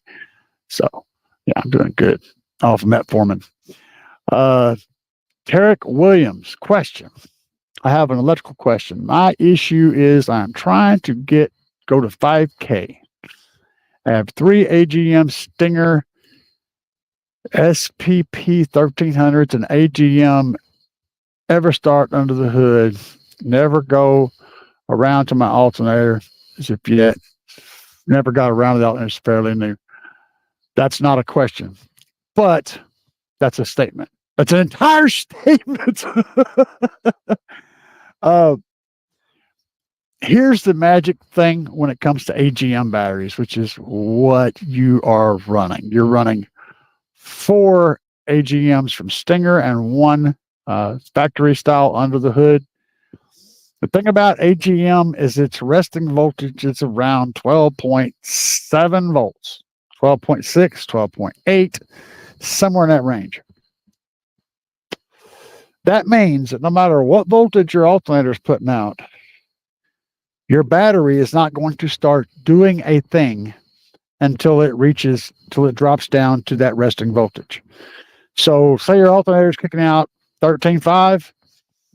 Yeah, it's not going to be doing that. As soon as you put power on it, it's going to immediately drop down to the resting voltage of those batteries, which is like 12.7, 12.8. And if you start playing into those batteries and getting deeper and deeper, you're going to drop down below 12 volts. When you drop down below 12 volts, you've now increased the current, those amplifiers, significantly, and that's how shit gets blown up. Okay. The key is keeping the voltage higher. To keep the voltage higher, you have to have batteries with a higher resting voltage, which means not AGM. But if you're a broke ass like I am, you can always run with Headway or something similar to that has a chemistry, that LiPo4 chemistry, a lithium, that rests in the low 13s, like my Trunk Thunder lithium, this guy, it rests at 13.23, which means it starts putting out power at 13.23. That's a lot of distance in between that and 12. Okay.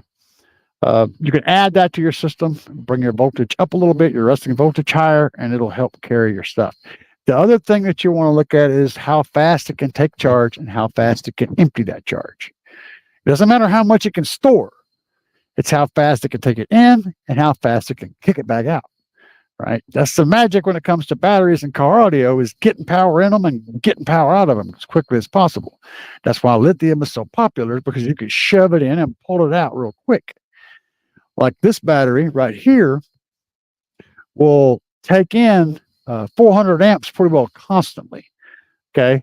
It can also kick out a lot more than that, but of course it can only put it out until it's got to have it in there to get it back out. Right. So you can run 400 amps through it just constantly and then get more out for peaks. Now, a battery like an AGM battery like the one you've got, you're looking at maybe 80 amps of constant influx and out. So you would need, and effectively, like 5 AGM batteries to be able to move the current through the batteries as quick as I can move them through this one little tiny thing right here. Because you need to have all those batteries to have enough roads for all that traffic to get through. This guy here's a super highway in a small package. It can handle lots of traffic at one time. So you're looking at AGM batteries. You just got to have a whole lot of them. And it isn't for the storage, it's for the throughput. It is what it is, man. So 5,000 watts, 500 amps. You're going to need like 5 AGM batteries to be able to carry that amperage. And you're still going to be sitting at 12.5 volts, 12.3, 12.2, because your batteries aren't producing voltage high enough to keep it up there. See what I'm saying? You need Trunk Thunder lithium. If you're trying to get to 5K, I would skip the 5K battery and go straight to the Banger10k V2. Trunk Thunder lithium, Banger10k V2. Coupon code CAE10. It's down in the description of like all my videos. Capital C, capital A, capital E10.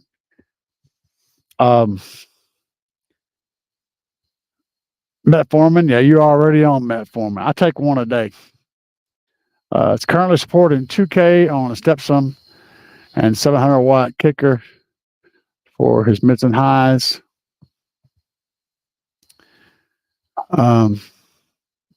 Not stable. You won't be able to hold it stable. It'll fall off. And besides that, you need an alternator, because you're not going to be able to carry. You're going to need an upgraded alternator. I didn't catch whether you had one or not. No, no, no, no, no. You're going to need upgraded alternator, like a 300 amp alternator. And you really should look into some lithium. Yeah, you won't carry it very well. It's gonna dip pretty bad. I can't have a CDL. Yeah, I know, baby. I tell you a secret about that though, Bobby. There are places where you can go take a physical that don't check that.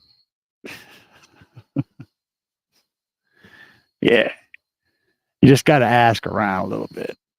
See, my shit was crazy high. Like I said, you got like 11 and 12, and I was still getting my physical passes because I found a place that would pass my physical without checking that A1C thing. So you gotta go to the right place. Yeah. Yeah. Yep. No CL, no job. Oh yeah. Jarek, 14.4. Battery's just a 10.8. It don't matter what voltage your alternator is charging at. It does not matter at all. If your batteries are resting at 12.8, that's what you're playing at, 12.8.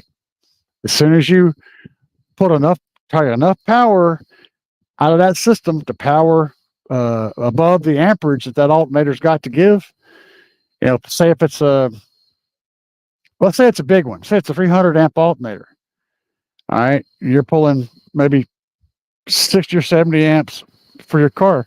That's 200 amps. As soon as you're pulling more than like 2,000 watts, you're down on the battery. It's going to just immediately fall from right down to the battery resting voltage. That resting voltage of the battery is super important. That's the voltage that you're going to play at, period.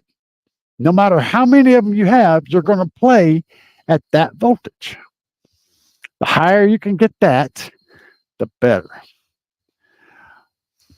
Johnny says, I want to use an audio control 6.1200 for 4 fronts and sub. They locally go for 500 used. 400 watts RMS on 4 channels. That sounds nice. It's a nice setup. I'm down with that. I want to run 61200 with 4 fronts and a sub. Yeah.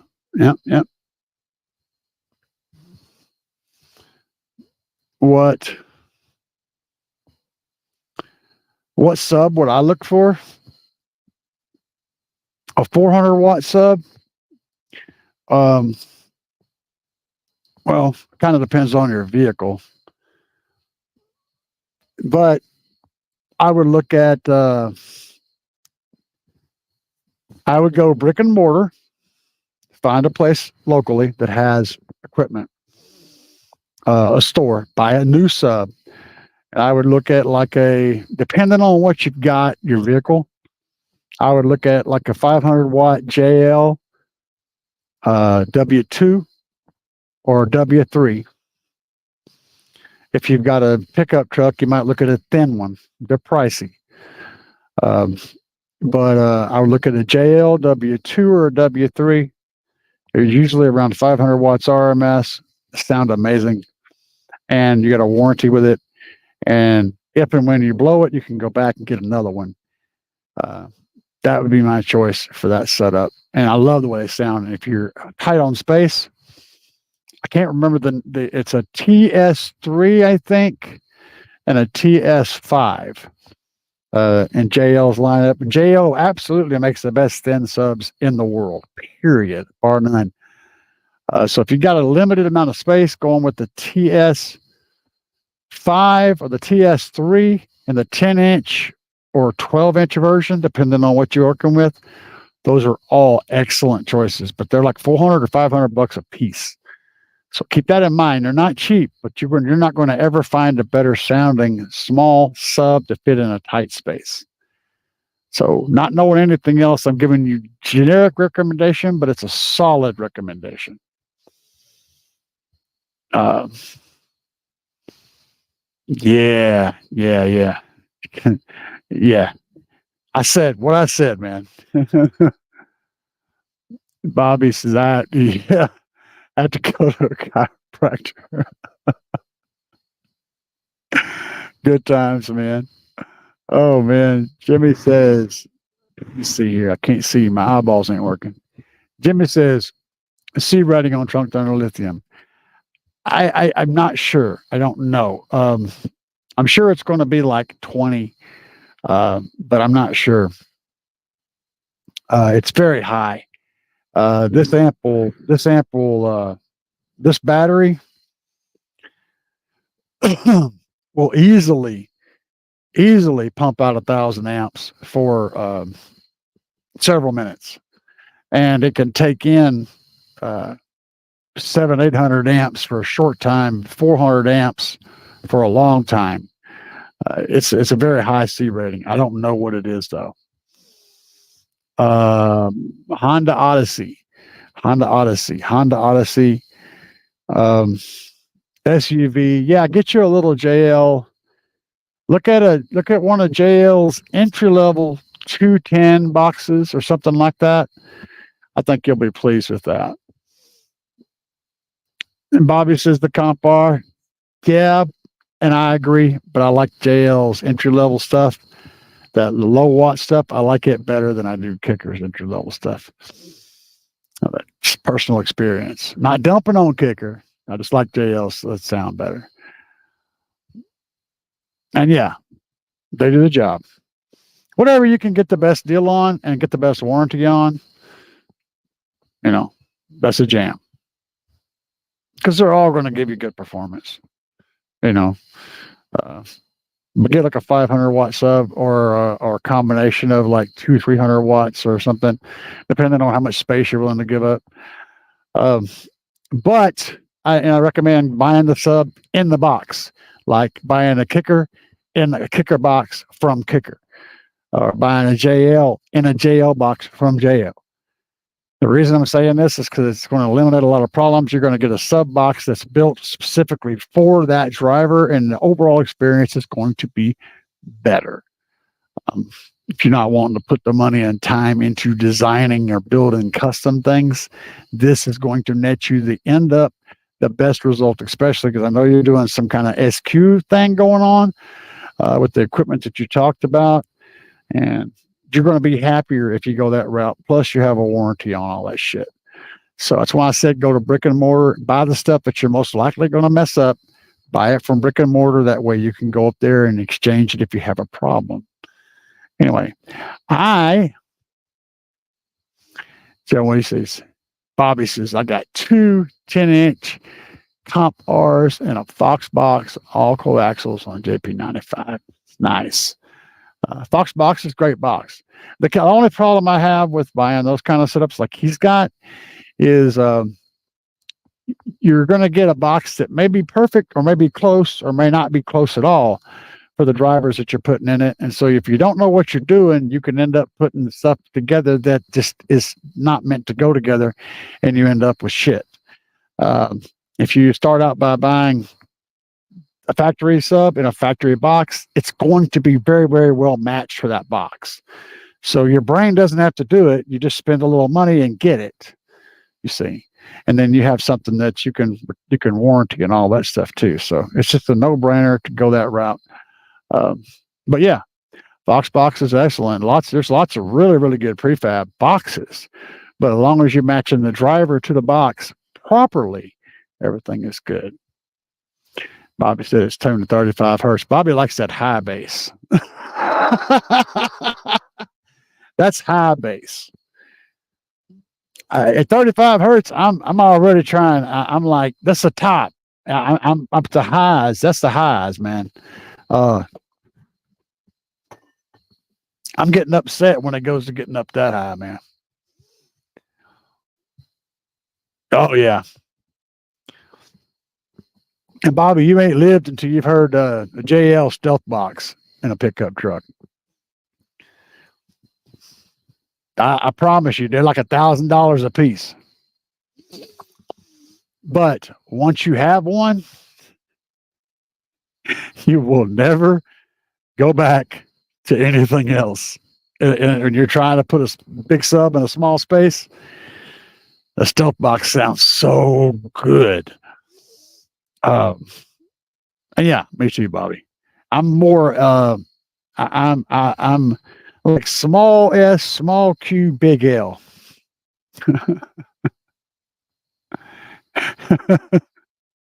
Yeah, once you hear it, man, you can't nothing else quite does that.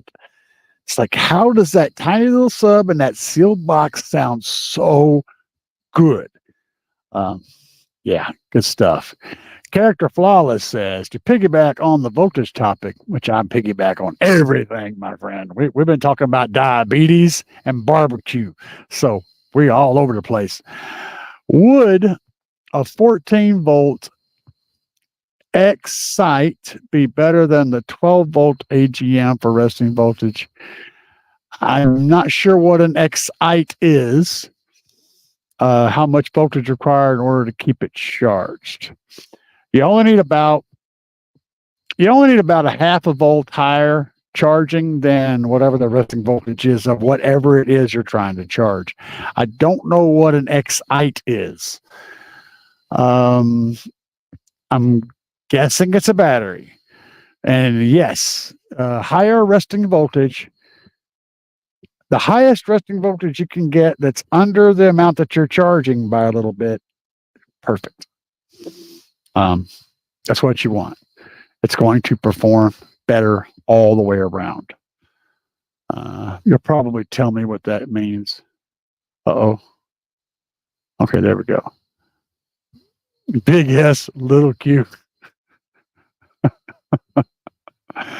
Big SQ, little L, yeah.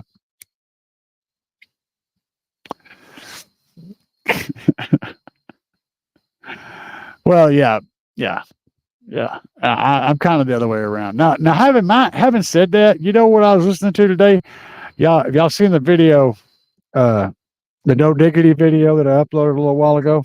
It's a short video. It's all time lapse, which I was not in the mood for dealing with it. I had the camera running and I did some stuff. I just wanted to do stuff. I wanted to do something without having to video.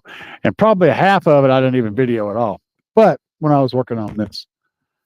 But I had Steely Dan, I had Lionel Richie, I had the Cars, ZZ Top, some Kenny Rogers. I had a crazy playlist going. So I'm not always, dropping the boom. But when I do, we get down. So yeah, I was listening to some chilled out stuff. Had my car out here playing. Just had the key turned on. And whenever I have the key on, it runs the fans, it runs the blower inside, it runs the lights on the outside. All that stuff is on for like hours.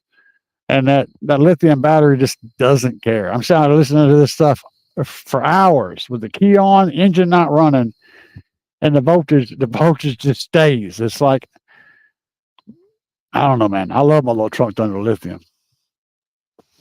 Yeah, I'm down with it, Bobby. I'm down with the sickness. It is coming up on 2 hours, and I usually don't run past 2 hours. Guys, get your votes in on the time. Machine Head. Bobby says Machine Head and a lot of double bass. Oh, I listen to all kinds of stuff, dude. I'm rocking all kinds of stuff. Like the Commodores, all over the place. Anyway, but we're going to do this. Maybe I'll switch up and we'll do a 7 p.m. We'll do a 7 p.m. next Sunday. So you guys expect to see me again, 7 p.m. Central next Sunday. We're going to switch the time up to 7 and try to get started a little bit earlier. Yep, your phone's dying. I'm down to 37% too, Bobby. You have a good night too, brother. Both of y'all. Stay out of trouble and keep basing. Yeah, baby.